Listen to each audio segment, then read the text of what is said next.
Of AFCON special. My name is Shegun Odwayo. It's a bright Monday, and I have a bright co-anchor with me here, looking handsome and very, very handsome. I almost said it was beautiful. I'm looking African. Anything, Daramola. Hi, guys. Good afternoon, Anything. Yeah, good afternoon, Shegun. Good afternoon, Nigerians and the rest of the world. All right. Thank you very much, guys, for joining us. Of course, like I said earlier, it's AFCON special. It's another Monday. It's time to talk about the very best of football on the continent. Yesterday, Egypt got kicked out of the tournament despite the fact that they sacrificed the CAF. I think the gods did not listen to their plea. Yes. Seven-time champion, innit? Yeah. Yes, the gods did not listen to their plea. People will be wondering, and they will be asking a lot of questions, is it because Mohamed Salah is out of the tournament? That's why Egypt did not proceed further. Round. Yeah, but I will not think that's the reason, because you need to look at the synergy of the Egyptian team from the group stage. They struggled. They did not win any match in this tournament. Three draws and a loss. And that's quite surprising. 2.1 CGPA. Yeah. And that's quite surprising. Yeah. But then, this is what I like about this particular AFCON. The underdogs have revolted, you understand? And then they are showing that we want a bite in the cake, you understand? And that's what entertainment is all about. That's what we want to see. And that's what we have been seeing. Yeah, that's what amazing. Amazing football, lovely football, interesting football yesterday. And DRC Congo themselves draw specialists like Ogbonosu coming up against another draw specialist in the Ewedu Boys of Egypt. Of course, the Pharaohs of Egypt against the Leopards of DRC yesterday. And it had to go down to penalties. 1-0 it was.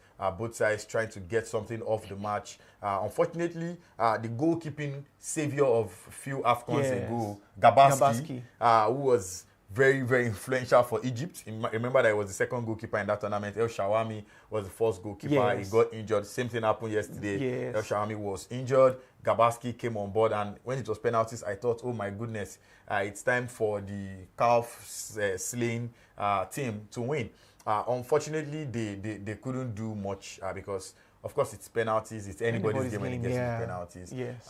They played the first 5, 4 scored for both teams. Both of them missed 1 each. Interestingly, not on target. One was off the roof for the DRC team. The other one was just beside the goalkeeper. And, Gabaski is the post while the goalkeeper of DRC scored. But just before that game, we had one of the most interesting games of this tournament in Equatorial Guinea versus Guinea. Let me leave it to you to analyze anything. They missed a penalty, talking about Equatorial Guinea. And in the last minute of the encounter, Bayo. So I think that guy is Nigerian. I think so too, because when I saw the name, I was like, this is there are about 5 Nigerian names. This is a Nigerian name. We had someone like Emmanuel Adebayo playing for Togo then. So it is expected, really. Maybe we'll just go and do some diggings. However, talking about the game now, so when it came to the group stages, Equatorial Guinea were like the team to watch.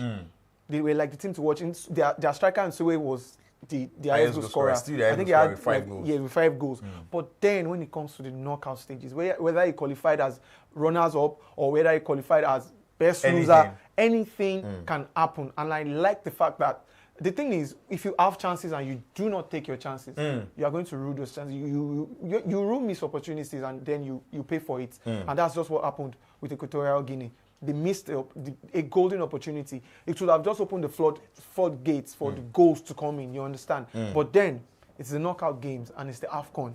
Anything can happen. Anything can happen in the game of football. Like they say, like the great Michel Obi will say, football is like biscuits. You never know where and when it will crack. We have a guest for us today from Ivory Coast who will be giving us tidbits coming out of that fantastic West African country, Mr. Nero Adesonya. Can you hear me? Good afternoon to you, Mr. Nero. Hello there. Good afternoon. How are you doing? Good afternoon, Mr. Nero. It's great to have you on the show with us. So it's a pleasure to be here as well. All right. I think as much as we like to talk about other teams, Nigerians are more interested in things that has to do with the Super Eagles of Nigeria. And the number one question on the lips of almost everybody on the streets of Nigeria today is the health concerns of our fantastic goalkeeper, Stanley Wabali. Have you heard anything about Stanley Wabali in the last few hours? Well, not really, but I think I think the coach of the Super Eagles, Jose Pesero, said something about it at the post-match press conference, where he literally said that he hopes that Nwabali will be fit enough for Angola's game on a Friday, which obviously points to the fact that just as we are also observing, he's also observed that he looks to be the stable person among the three goalkeepers that we had. He exudes confidence, and his ball distribution ability is actually absolutely top-notch as well. So he obviously wants him because he knows that the way that defense has set out and the way they've been able to achieve their targets and what they've set out to achieve has been as a result of the fact that they have a goalkeeper who's been able to do the job. So far, so good. We haven't heard much. I'm hoping to get in touch with the media officer of the team for my show later this evening. So hopefully he will give us some sort of updates. Usually the media officer will not give you that much anyway. It keeps it a bit safe. But I'm sure between the next few days, we're lucky we have a lot of time. There's about 4 days in between our game from the weekend till Friday. So it's a knee injury. So hopefully it's not going to be too much. I think he fell awkwardly, and that was what caused a bit of a problem for him. Okay. Now, is the team looking at any changes for the game against Angola? Do we have any sneaky reports coming in from their camp of spreaders? I don't think so. From what I've heard from Abidjan, I think it's a case of when you have a winning team, why change that winning team? The only time we really noticed any real change in that team was, I think, the game against Guinea-Bissau, where we brought in a few players to start. I've been made to understand that Moses Simon's work rate is one of the reasons why he's been getting the nod to start ahead of Samuel Chukwueze. Chukwueze is somebody who's also very exciting on the flanks, but when it comes to work rate, when it comes to covering for the fullbacks, you wouldn't necessarily put Chukwueze on the same level at which we have seen Moses Simon. So you may not see Simon doing a lot of damage up front, but his overall play, which is what Pesero has been harping on, is very, very important. I mean, he makes sure that the forays of our opponents are not thwarted from the midfield, and that's a big thing. I think Pesero is a coach who believes a lot in attacking from defense, so it's worked well for him. You would expect to see a fit Ademola Lookman starting, no doubt about it. Victor Osimhen, he has not scored more than one goal so far in this tournament, but saw his importance in the game against Cameroon, and we're going to be needing something like that as well against the very enterprising and skillful Angola side. The back four, you expect them to be there. Semi Ajayi, Chukwueze as the captain. Right back, you expect to see Olaino, who has been imperious in this Nations Cup. Left back is where I don't know how they will do it. Depends on what formation. I was going to the weak links in the team, and I think we have two. Many persons have been complaining about Zaidou Sanusi and Alex Iwobi. What are your thoughts on this? I don't want to see Alex Iwobi. I don't think Alex Iwobi is a weak link. I think a lot of people who see him as that are not being considerate and they're not being fair enough. Alex Iwobi is doing a whole lot of work. If you look at his midfield play this time around, he's not playing necessarily behind the strikers or the forwards. He's literally playing very deep in the midfield. He and Onyeka have been doing a whole lot of dirty jobs, especially Onyeka. But Iwobi has had to combine defensive midfield job and central midfield as well as attacking midfield. It's not easy for anybody to do that kind of role. Don't forget, Iwobi is not a natural 10. We are just using him as a 10. He's a player who likes to play on the wing. So we should give him we should cut him a lot of slacks and give him a lot of praises. I've seen Iwobi throw a lot of killer passes in this game. It's not Iwobi's fault if his forward players are not doing justice to those passes. Victor Osimhen was one of the guilty parties in our first game against Equatorial Guinea. I saw two good passes that on a normal day, Osimhen would put those passes away, and he didn't do that. So we tend to look at Iwobi with the eyes of his uncle, Austin Okocha. They are not the same kind of player. We need to understand that. So we need to understand that he would naturally have been playing the role that Ademola Lookman is playing today. Naturally, he plays on the side of the midfield, and that's where he thrives. And unfortunately, or fortunately for him, they feel that we do not have creativity in that midfield, and he's been the only person who has been trying to do it all this while. So people should cut him some slack. I don't think he's a weak link. I think the only person that I feel has struggled a bit is Zaidou Sanusi. Zaidu is doing a great job as a defender, but when it comes to supporting the attack, like Olaino would, he seems lost when he gets into that area, and decision making has been a major problem for him. But apart from that, I think everybody else, Calvin Bassey is like a beast in that left back. It's like a wall where nobody has a chance to go past him. So for me, keep the same squad. Let's see how we can inject Kelechi Iheanacho in the second half of the game, because Angola will prove to be very, very tricky for us. Interesting. Anything, Mr. Nero, Enito here in the studio. So I was going to talk about the Angolans. I'm very fine, and you? Not bad as well. Yeah, so I was going to talk about the Angolans. If you notice, from the group stages, the synergy of the Super Eagles has gone on an upward slope. However, the question will be now that how can the Super Eagles out this Angolan team and clip their wins because they are a free scoring team? How can we out them? Oh, well, it's not rocket science. We need to stifle them. That's just what it means. If you look at the way Angolans play, they play very interesting brand of football, pretty much more like the Spaniards, the Portuguese teams, the way they play. Very short, intricate passes, and they have when they can actually go long as well. We have seen it a few times. So we keep doing what we do, 3-4-3 formation for me, because it's been very, very useful for us against a lot of very formidable opponents. Yes, Cameroon are not as formidable as they would normally be, but if it was another team that played Cameroon probably would have had some sniff of the goal.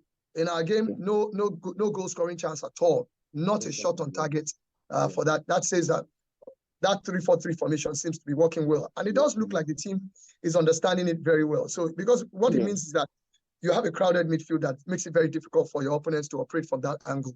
And when they go long, you have fantastic players like Trustekong who can actually, mark you out and allow the ball to drop to the goalkeeper. And that's what we have done successfully against Cotedvoire. We did it successfully against Cameroon as well. Unfortunately, we didn't employ that tactics against Equatorial Guinea because I think we probably underestimated them. It was our first game. We thought, okay, Equatorial Guinea is a team that we have beaten before, and we should be able to run over them. So we didn't start with that. So for me, we keep with that strategy, and it doesn't mean that we cannot tweak it in the course of the game. We can actually switch to a 4-4-2 formation along the line. Maybe we get a goal or we get 2 goals. We can change and try and just make things more interesting for ourselves. So for me, just stifle the Angolans. The Angolans like to hold on to the ball. And Nigeria is now, it's very interesting what we have seen in this Nations Cup from the Super Eagles. We are now a team that is not bothered about, our opponents having possession because we know we can hold them on the break. And that's exactly what we have been doing so far. When we are with the ball, we are more purposeful than, I think I prefer this kind of Super Eagles than the Super Eagles that will dominate and not score goals and not even get good results at the end of it all. So let our opponents have the ball, more especially in their own half of the field. And when they get into our field, we close them out, get the ball off them, and we can actually break because they would have spilled a lot into our own half of the field, and we can be able to do the damage to the rear of our opponents. So for me, we just need to keep our game tight, compact. Once we do that, you would find out that the likes of Jelson Dala and Mabalulu would find it difficult. But the other man we also need to crowd out is Freddie, the captain of the side. He's the engine room of that squad. Once we crowd him out, make it difficult for him to make decisions with regards to passing, because he's a fantastic passer of the ball. He's the kind of player I would love to have in our Super Eagles because he would do a good job to that 10 position. But unfortunately, he's Angola.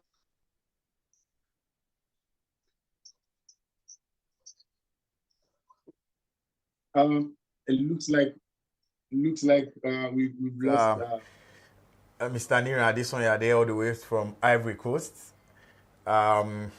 We hope we can get him back before we end the show for today. Insightful analysis coming all the way from Abidjan. Of course, he was talking about Freddie, how fantastic Freddie has been. Remember, just before we came on, we were talking about how fluid and fantastic the Angola team can be. Perhaps one of the best in okay, looks like we have Mr. Nero back. Can you hear me, Mr. Nero? Yeah, I'm here. Oh, okay. For a second we kind of lost you. The connection. Oh, okay. We didn't lose you. Sorry about that. Sure. Yeah, but you are back now. But very quickly, away from the Super Eagles, can we talk about our golden girl, the cheetah herself, Toby Amushon, having a very fantastic beginning to 2024. The Olympics is just around the corner. Of course, before we can open our eyes for a bit and close it, the Olympics is here. Toby is eating good form at the right time. A quick analysis of the record-breaking Toby Amusan in January. Yeah, brilliant one for her. Even though it was at the meets and it's an African record. It's not necessarily a world record, but anything like that would be welcome because that record has been there since I think 1999. That's a very long time from now. And interestingly, it was also set by a former compatriot. I say former because she went on talking about Gloria Alozie, went on to represent Spain at the end of the day. Bottom line is, I think Toby is beginning to prove to a lot. Don't forget, she still has some sort of uncertainty hanging over her head with the, is it the Court of Arbitration thingy that World Athletics has gone on with their own. They're still trying not to give up on the verdict that was given earlier in the two investigations that were conducted about the whereabouts case that she has. But you know what? She's gone on. She's been available for tests so far, and she's gone on to tell everybody that, I don't have anything to hide. If I'm moving on, still clean and still creating history, still creating records, that's a good thing for her. I hope she can move that from the Ostrava meet into the Astana meet into the Golden Leagues, which will lead to the Paris Olympics, like you said. So good, what a fantastic way for her to start. She didn't start very early because obviously there were a lot of collegiate meets that happened earlier. And now this is the first one she's run. It's 60 meters hurdles for women, but hey, that's just 100 meters, 400 meters except out of the 60 meters. And if she can do well in 60 meters, we know Toby Amusan to be she's actually a good finisher. She's more of a better finisher of races than a better starter. So she's doing well at 60 meters. That's good for her. All right. Thank you very much for your time, Mr. Nira. It's a pleasure. Of course, like I was saying, I kept saying in Abidjan, no, you are here in Lagos, Nigeria. Thank you very much for being a part of our production today. It's a pleasure. Really thank you for having me as well. And Toby Amusan, wonderful. I mean, just when we thought she was going to do great things last year, she had lots of distraction, not her fault. We won't blame her for that exactly. And the probe is still on, like we discussed with Mr. Nira Adesanya some minutes ago. But hey, good one for her. Just when it's in the Olympic year, I mean, perhaps who knows? We can go on and on this year to do great things. Yes, I think it's quite surprising that record has been on since I think 1999. If I'm not mistaken, that's a long time. And to have a Nigerian break that record is amazing. And who could have done it if not for Toby Amusan? And she's somebody that would love to sit back, relax, and then grab some popcorn and just chill and watch and just watch her sprint over the opponents and break the records at the Olympics.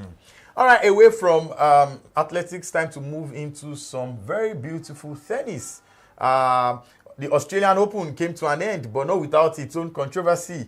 I honestly would have thought it was going to be a walk. No, not even for Medvedev now. I mean, if you asked me at the beginning of January, who do you think is going to win the Australian Open? I'll have said Novak Djokovic, Novak, anytime, any day. And then he lost. And then everybody thought perhaps this is the year of Medvedev. Unfortunately, he lost to Jan Sinner in the finals. I mean, this guy is world number 3 at the moment, Daniel Medvedev. And you are thinking the likes of Roger are gone, the likes of Rafael Nadal have their more days in the hospital. Then there's the Andy Murray oh no, of course, Murray for me is gone. And then, trying to bring yourself up. And then he lost to Jannick Sinner. Of course, Jannick Sinner, fantastic player now.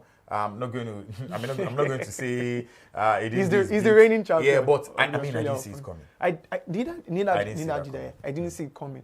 So Jannick Sinner is not on the top 10 at all as of now. Medvedev is number 3. Number 3, but then it's the finals, so you don't underestimate anybody. It's the finals, and after the first 2 sets, it was Medvedev all the way, and then suddenly Sinner turned it around. He won the next 3 sets. They had 5 sets, and they played for almost 4 hours. I think about 3 hours, 44 minutes. We'll talk about entertainment, talk about contest, and talk about finals. That's what you get. Interestingly, he goes home with 2.8 million. Not in Naira, not in Yen, not in Sefa. $2.8 million. I was going to send How much is that in Naira? I was going to send a message to my mom. Immediately I heard this. So, dear mom, in another life, please make me try out for tennis or football. Okay, we have Kolade Daniels live now. This time around is in Cotedvoire.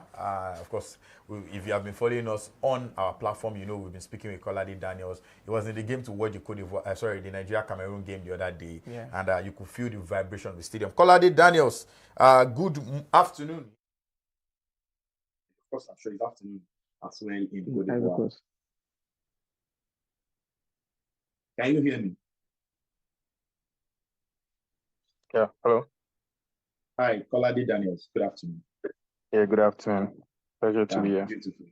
You only sounding very calm. No pressure.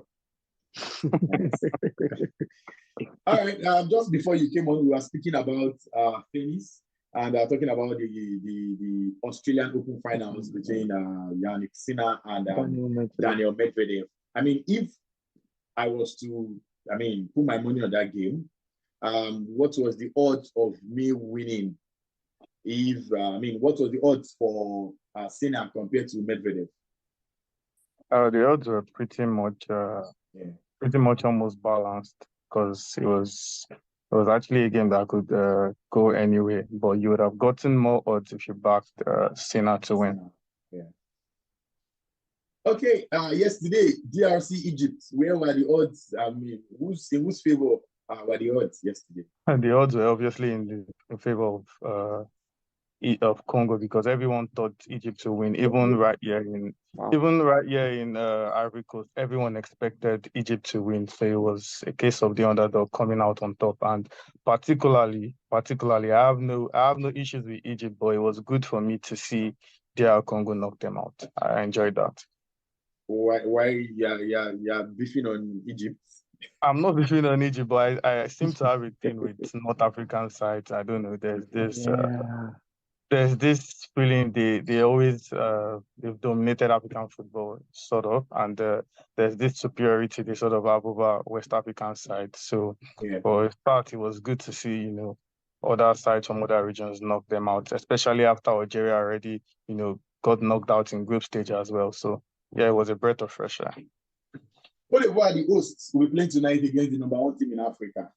Of course, by number one team in Africa, I mean AFCON champions, Senegal. Yeah. What's the mood like?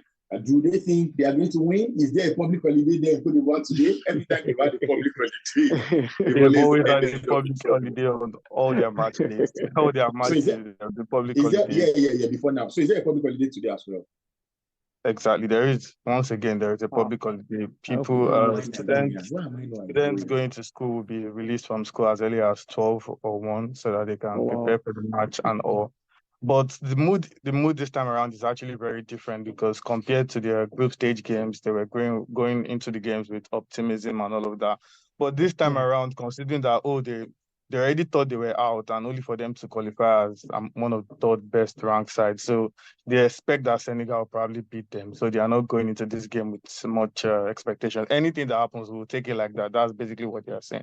If we win, we're happy to take it, but we don't expect Ivory Coast to win. So if they beat us, okay, all fair and good. That's the vibe I'm getting from them. Getting into this round is more like a bonus, I guess.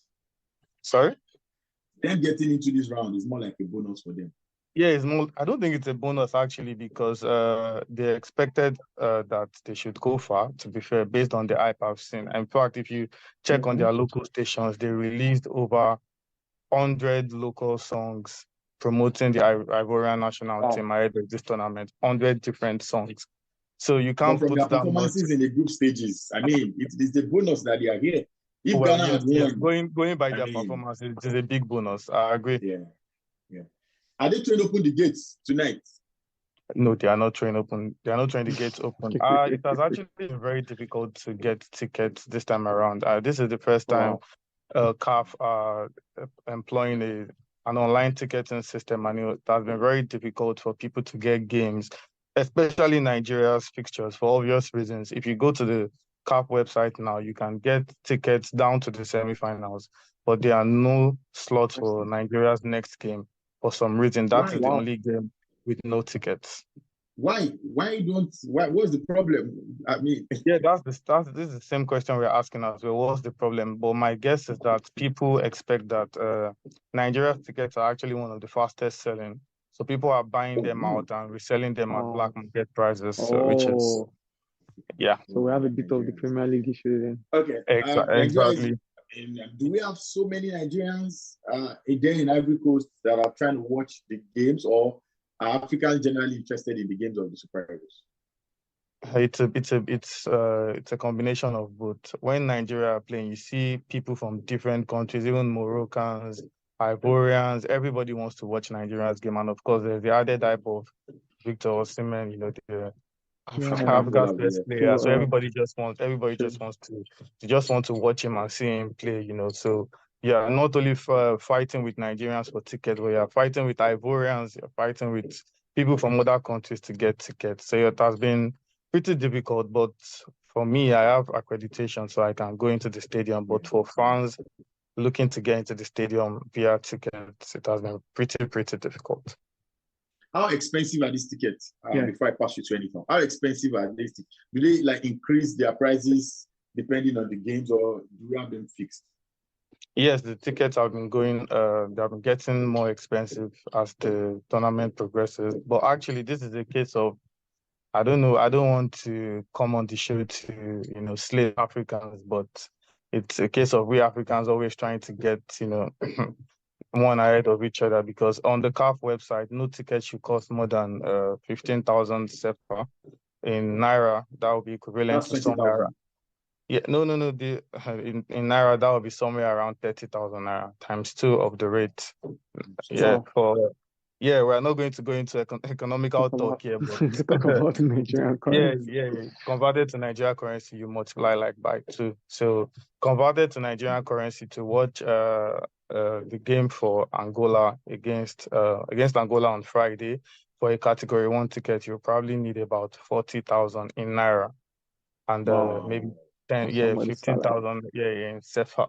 So what's the cheapest tickets right now? The cheapest one. Okay, the cheapest one you can get is 3,000 CFA, which would be somewhere around 6,000 to 7,000 Naira. So you now made that far first. That one was scary now.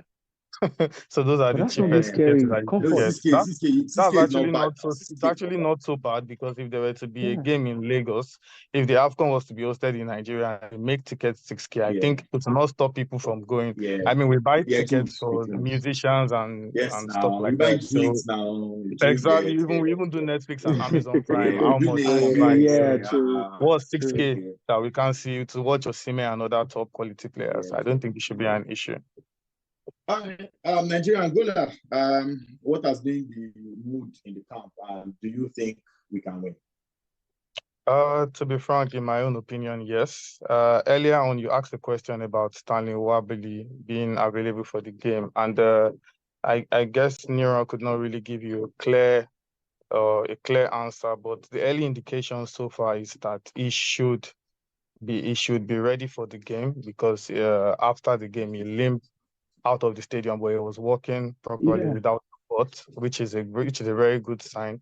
And sources close to him have indicated that he's likely going to be fit, but things will be clearer when we get to the Super Eagles training session later today. If we see him training with the full team and not individually, then that should be a sign that he should probably recover. Yeah, and he should be fine. So we'll get more information when the Super Eagles do their training session later today at 5:30 p.m. Nigerian time.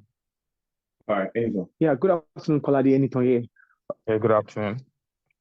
Yeah, so I was going to ask, talking about Nwabali. Now, peradventure is not fit for the game against Angola. We'll be looking at the plan B or plan C, and obviously the plan B is Francis Uzoho. Now, should we be worried that we have somebody like Uzoho in post against Angola, who has not, played much? He has not had much playing time. And can we be confident based on, track record? Can we be confident? Should we be worried? If I'm very honest, we should be more worried than we should be confident, because now we are in the knockout stages where you can't afford to make a mistake. One mistake will cost you the whole game, and you're done. You saw the Equatorial Guinea fixture. If Nsoya had scored the penalty, it could have been a different story. They were punished last minute of the game, literally, and boom. That's just the beauty of knockout fixtures. And going by recent track record, Uzor has been very suspect in goal for the Super Eagles, especially from set pieces. Out of the last 8 set pieces he has faced, he has conceded about 4 to 5 goals, which is a very worrying sign. And these Angolas, they know how to tweak things up a bit. They know how to use short passes when they need to, throw long balls when they need to. And I think we are actually underestimating this guy because people are saying they've been one of the surprises of the group stages. But if you follow them so far, they've actually won 11 out of their last 12 games in the build-up to this tournament. In fact, their only defeat came against Iran in a friendly, and their coach is not someone that their coach is someone that has followed Angolan football from the onset. He has coached them at under 17 level, coached them at under 20 level, and now he's their manager. So he knows these players well. He knows their strengths, he knows their weaknesses, and he's also someone that does his homework. I've followed Pedro Goncalves, which is their coach, and I noticed that against supposed sides that are stronger than Angola, what he does is to deploy a back 3-5-2, and it has worked for them against Algeria, Cape Verde, and DR Congo. They managed to take a draw in those games when they used their back 3 compared to their usual formation, which is 4-2-3-1. He also tweaked things up a bit. In their last 2 games, they've used a 4-3-3 formation where, he put Gelson on the left. And when Gelson has been on the left, he has backed the brace on both occasions. So their coach is someone that does his homework. I won't be surprised that I will switch.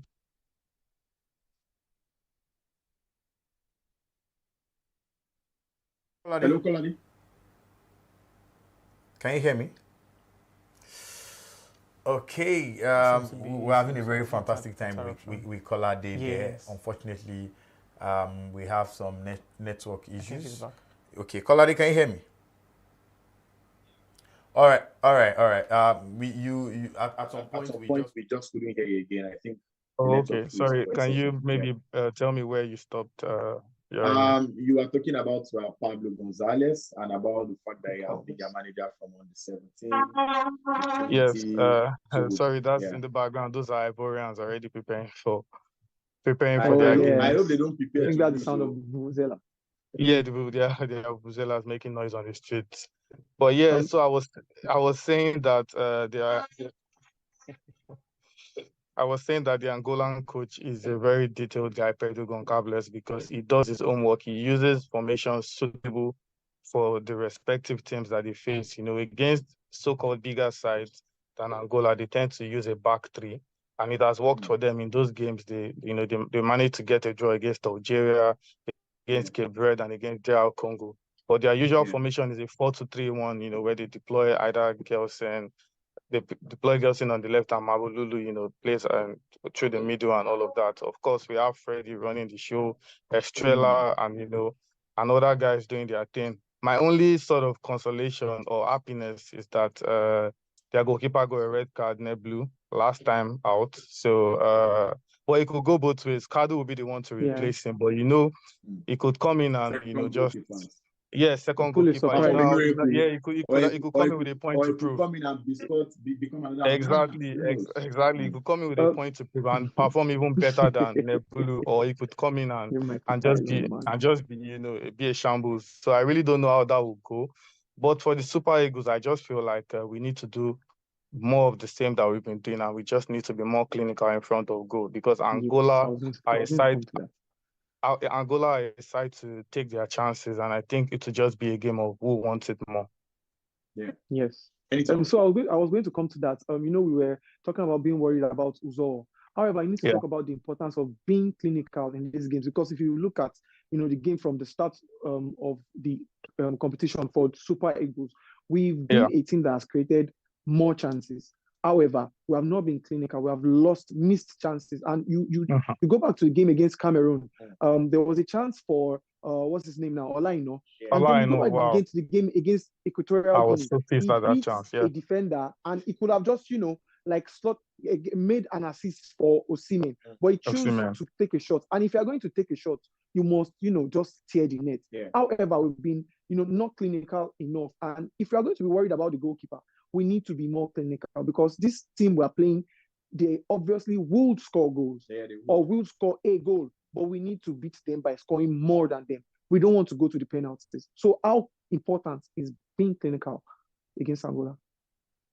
It is more than important. In fact, if you ask me, I think it is even more important than whatever worry Uzor can give us. Because if Uzor can still, if Uzor can just be Uzor and we manage to get our scoring right, we'll probably outscore them and still win the game, even if they score us. So if you ask me, I think we need to be more clinical than we need to worry about Uzor.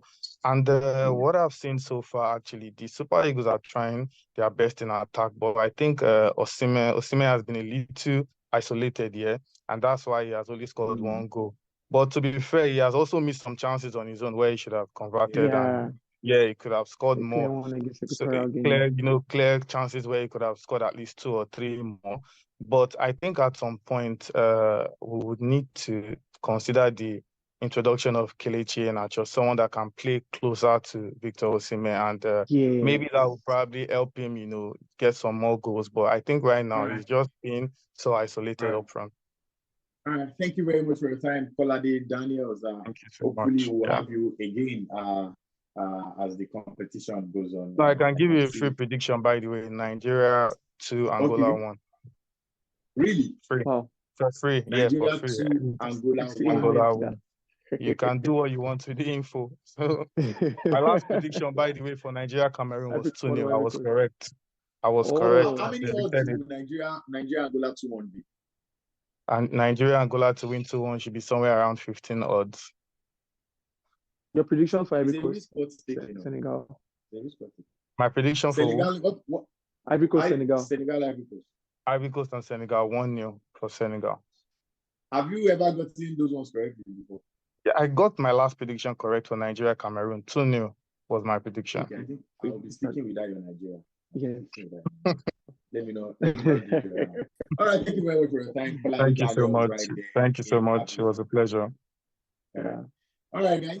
Of course, Kolade Daniels and Nira Adesanya have joined us online.